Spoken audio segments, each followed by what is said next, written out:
So we'll continue our lab with, we have already taken out the RAM.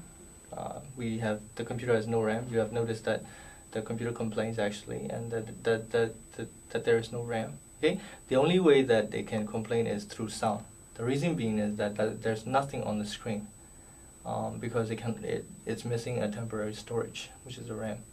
Okay, so it will communicate with you through sound. The number of beeps and the variations of the beeps depending on the motherboard manufacturer, you must consult a motherboard manual in order to identify what kind of problem it's trying to give.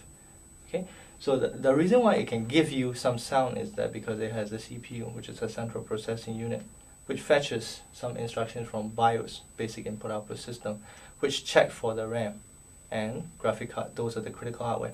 Hard disk is not one of the critical components. Without hard disk, your computer can still boot. You can still see the screen. But without RAM or graphic card, your computer cannot display anything, obviously, because without a graphic card, you cannot see anything on the screen, right? And without the RAM, there is no temporary storage to store all your data. So that is why you will get some beeps, okay, when you're missing RAM or missing graphic card, but not necessarily when you don't have a hard disk or CD-ROM. Okay, it will not complain.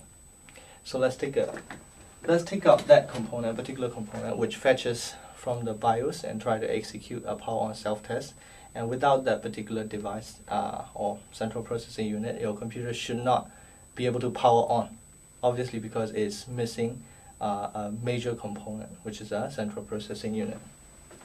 Okay, right now I should remember to take out the power plug. Okay, unplug everything else. I'll turn it around. Okay, this is a central processing unit, one of the CPU. Okay, and this is a slot type, by the way. It is different from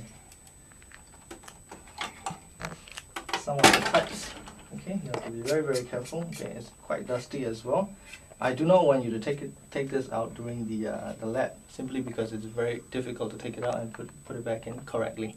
Okay, RAM on the other hand is just one slice, so you can see this. Okay, this is one of the critical components as well. So these are the three things that you will require: a CPU, RAM, and graphic card. These are the three critical components is required for a computer to boot.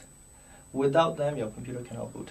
So these are the three things you need to check, as well as your power cable, whether you have turned on the power, obviously, because people will laugh at you if you don't turn on the power and you expect the computer to respond back to you. Right? So with that, I want you to take a look at the CPU at the top. I think you can see it without taking off the CPU from the motherboard. As you will see that there is a 500 and 512, 100. 500 represents the megahertz or the speed of the CPU. 512 represents the L2 cache, and 100 represent the bus speed, and 2.0 volt actually represents the voltage of the CPU. Now you guys heard of the overclocking and stuff like that. What you can do is you can give the CPU more voltage and it will actually overclock or run faster. Like let's say this guy can run at 550 or 600 megahertz if you give it more voltage. But it is not recommended because this guy do not have a fan. Okay, it only have a heat sink. Okay, it does not have a fan like the modern processors, okay, which has a big fan on top. Now this will insulate, but this is good enough for this kind of processor. Okay, this is you can see that this looks very similar to the other two, RAM and graphic card, in the sense that it is a slot type. Currently, the modern processor or the modern CPUs will have a pin grid array type, okay, pin type that will slot in, okay, rather than the slot type. Okay, so let's try to turn on our computer without the CPU and the RAM. Okay, but I still have the onboard graphics. Okay, but it is not enough for me to boot. But let's try to find out. I will need my power. I'll need my graphic card, graphic cable to go in, as well as my mouse and keyboard. But you should expect nothing on the screen. If something pop up on the screen, probably it's a ghost. Okay, right now you don't have any CPU. Let's try to turn on. Notice that the fan don't even move. The computer, the system is dead. simply because there is no CPU to turn it on.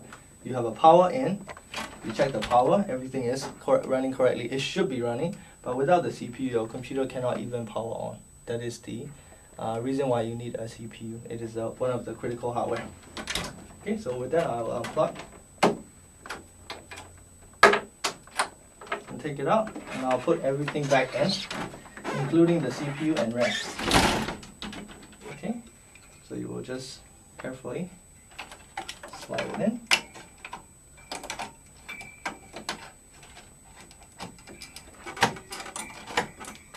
Okay, so it's back in. Check the CPU. Now, this is SD RAM. SD RAM